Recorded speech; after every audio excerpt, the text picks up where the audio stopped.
Who's your commander? Good luck. Equip. Move to combat. Resolves. Now, before you attack Does me, anyone have an answer? well played. Good game.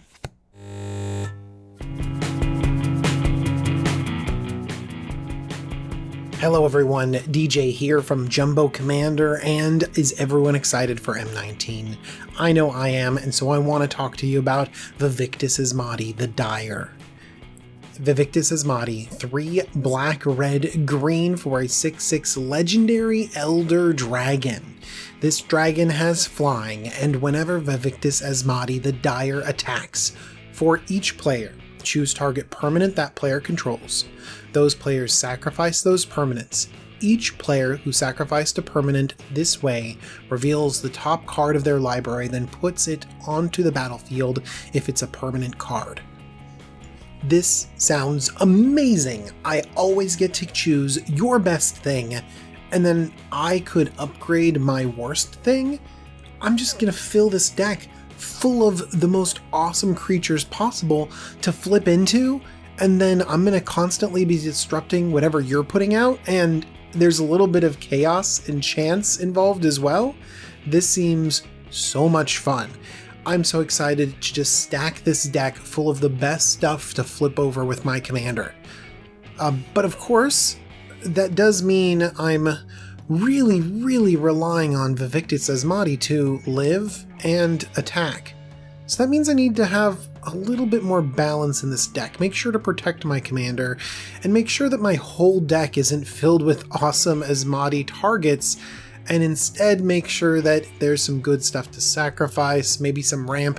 Heck, maybe I might even want to cast some of the spells in this deck and not just constantly flip things over off of this awesome commander. So I want some things that can easily be upgraded along with all of those big monsters. And I've heard a great suggestion that this could be the Jund lands commander that we've been looking for, because it can upgrade lands into things that we really want and easily manipulate them around on the battlefield. So I want to explore that a little bit too. But let's launch right in, and the first thing I want to talk about is the most exciting part of Vaevictus Asmadi, and that's the potential for putting gigantic monsters straight onto the battlefield. That's what I want to do. I want to smash people with monsters. Vaevictus Asmadi is the key to this strategy, and so let's make sure to support him with Swiftfoot Boots, Lightning Greaves, Hollow the Bandit Lord. Anything that gets damage in faster and safer is something that we're really interested in. You know, this effect has me thinking of another card that recently came out, Atali Primal Storm. Let's include Atali, not just because he is a gigantic dinosaur, but also because it works really well with all of the other synergies that we have with Vaevictis.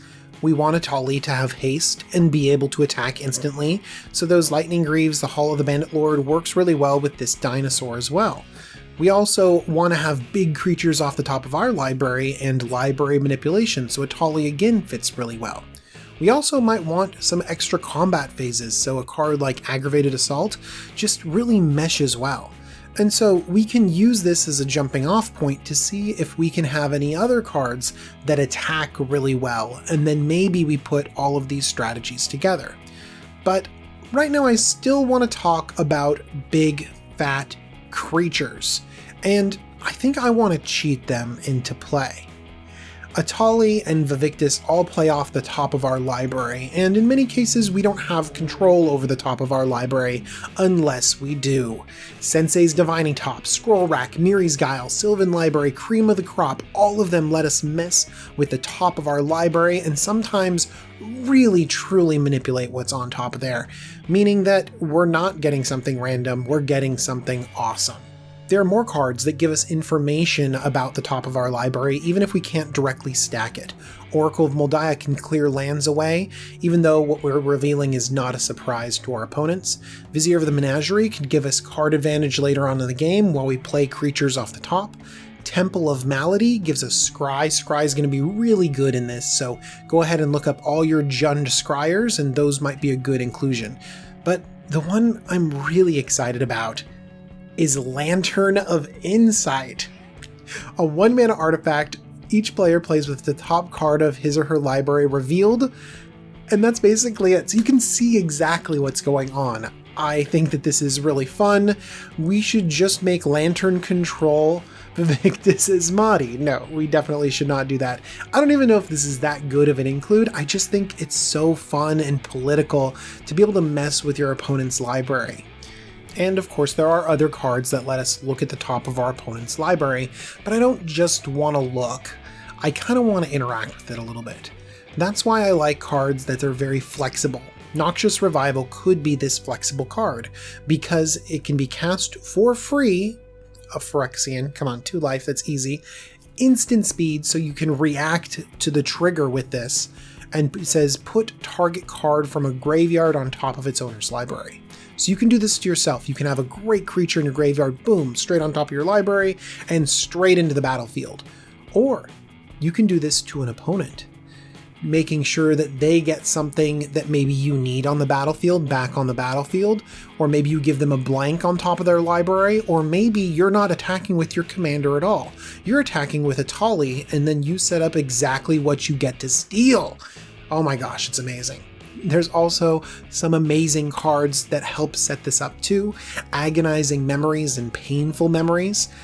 I'm going to read Agonizing Memories. 2 black for sorcery, look at target player's hand and choose 2 cards from it, put them on top of that player's library in any order.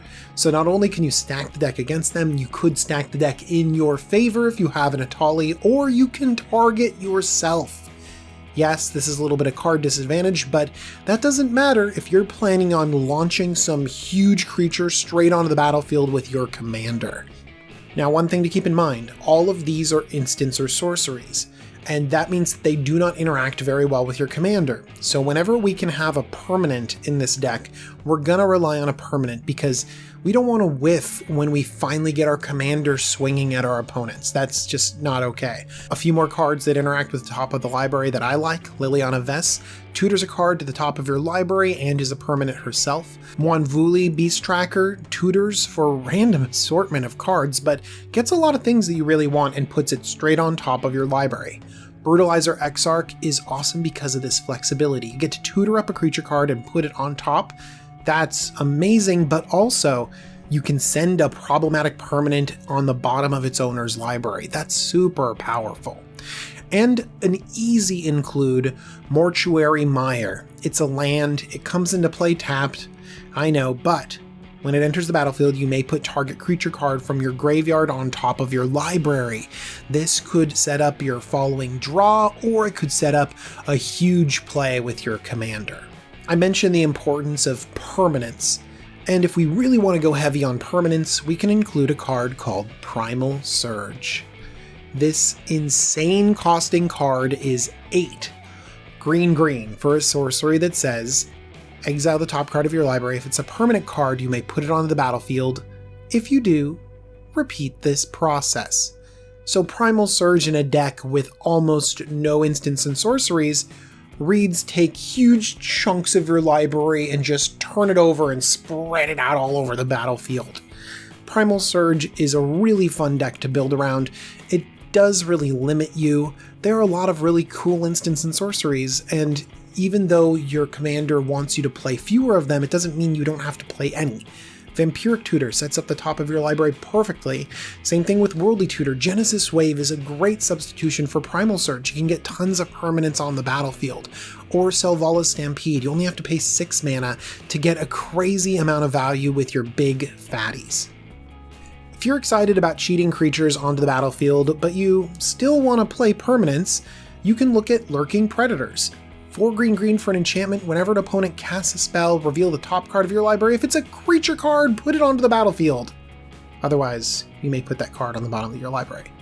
So it's a cool scry, but in many situations, your opponents are just going to be casting spells and you're just going to be like, blah, creature, blah, creature, blah, creature.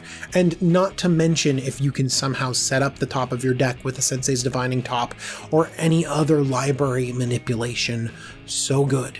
So what creatures are we even putting into play? I know I was talking about big creatures, but now I was just talking about enablers. Let's talk about the beef. Well, honestly, you get to choose whatever awesome creatures you want. Of course, everyone's mind immediately jumps to the Eldrazi.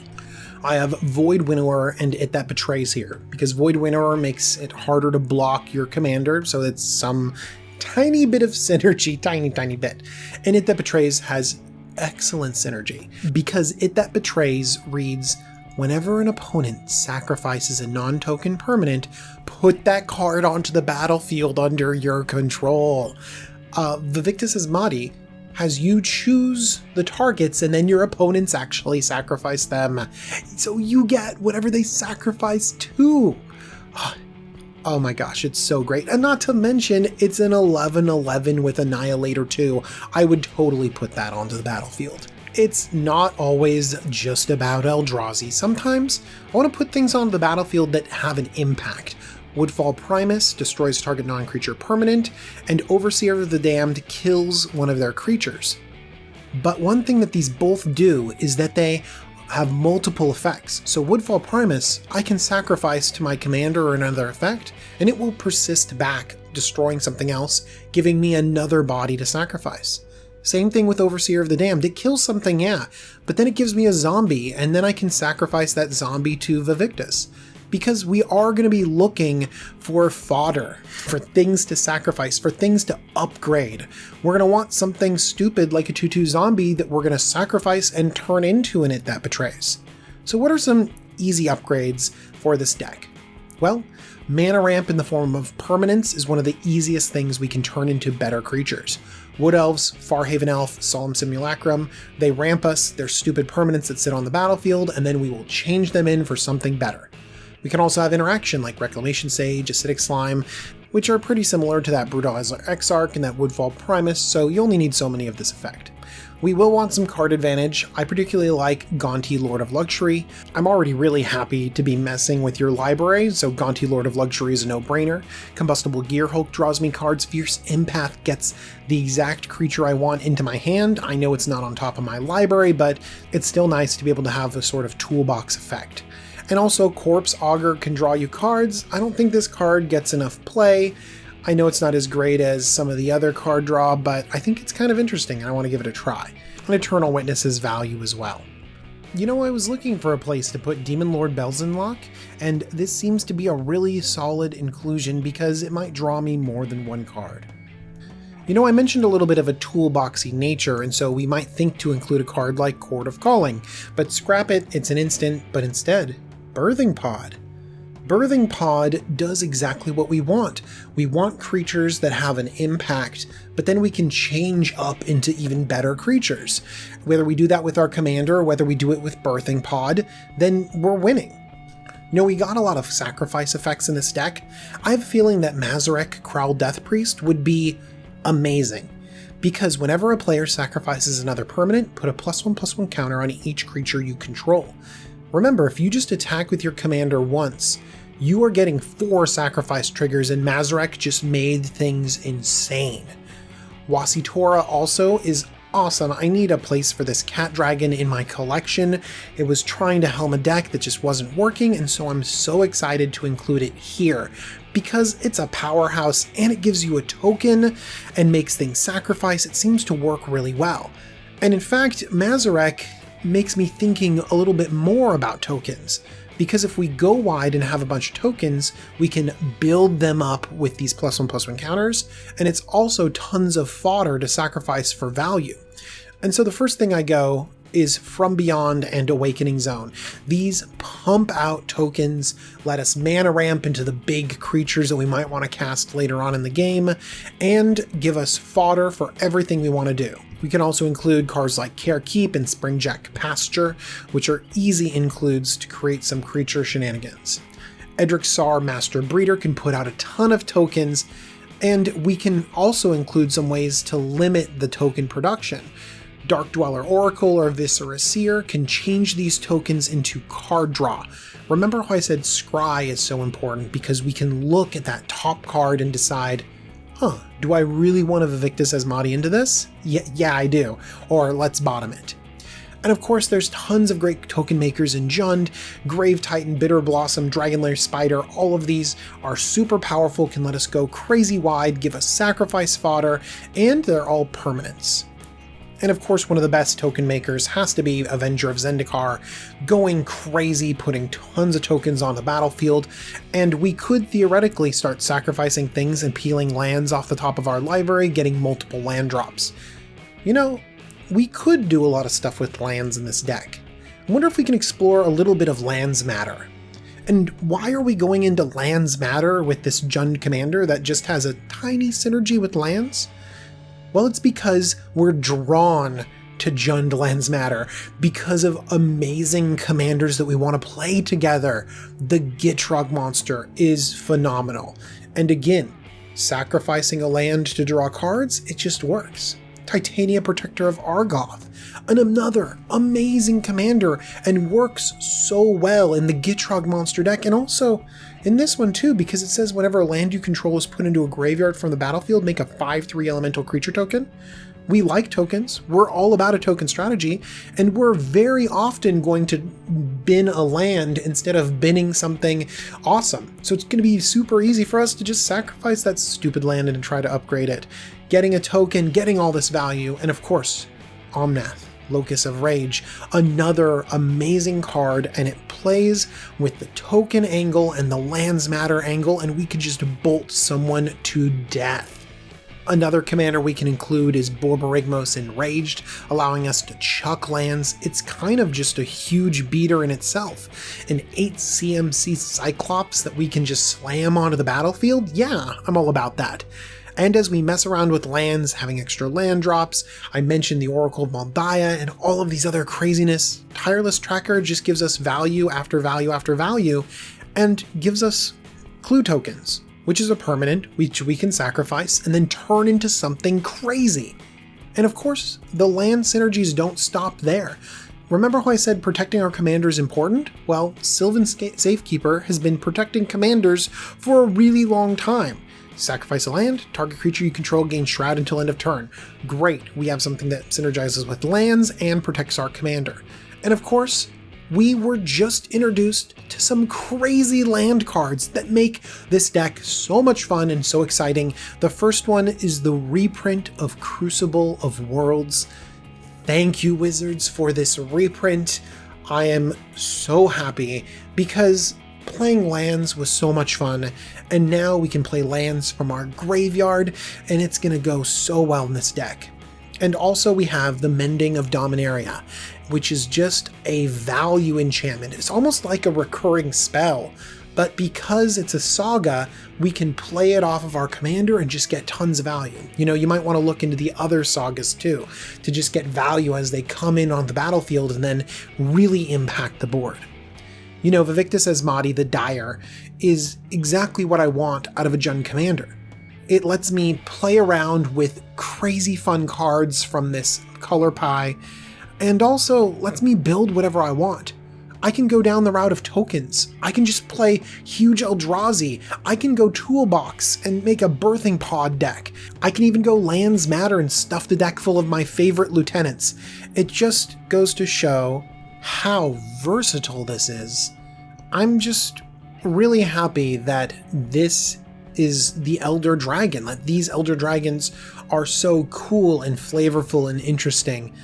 I also want to thank TCGplayer.com for sponsoring the Jumbo Commander YouTube channel. Thank you, TCGplayer.com. If you take a look at the link in the description, you can see a deck tech where I went crazy with this commander, and you can go through it, make your own tweaks, find your own cards, see whatever you want to see, and make an amazing commander deck.